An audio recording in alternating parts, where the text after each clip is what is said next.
First ಶೇಂಗಾ ಹಾಕಬೇಕು, ಚೆನ್ನಾಗಿ ಹುರ್ಕೋಬೇಕು. ಆಮೇಲೆ ಟೊಮೆಟೊ ಹಣ್ಣು ಹಾಕಿ ಮಿಕ್ಸಲ್ಲಿ ಹಾಕಿ ಬೆಲ್ಲ ಹಾಕ್ಬೇಕು ಚೂರು.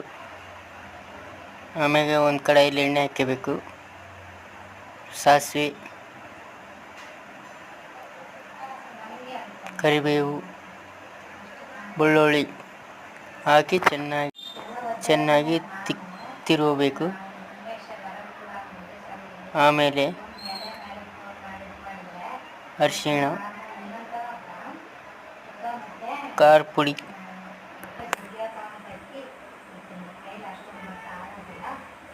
ಹಾಕಿ ಉಳ್ಳಾಗಡ್ಡೆ ತಿರುಗಬೇಕು ಚೆನ್ನಾಗಿ. ಆಮೇಲೆ ಮಿಕ್ಸಿಗೆ ಹಾಕ್ಕೊಂಡಿದ್ದು ಚೆನ್ನಾಗಿ ಹಾಕಬೇಕು. ಹಾಕಿ ಚೆನ್ನಾಗಿ ತಿರುಗಿ ನೀರು ಹಾಕ್ಕೋಬೇಕು. ನೀರು ಹಾಕಿ ಮತ್ತೆ ತಿರುಗಿಸ್ಬೇಕು.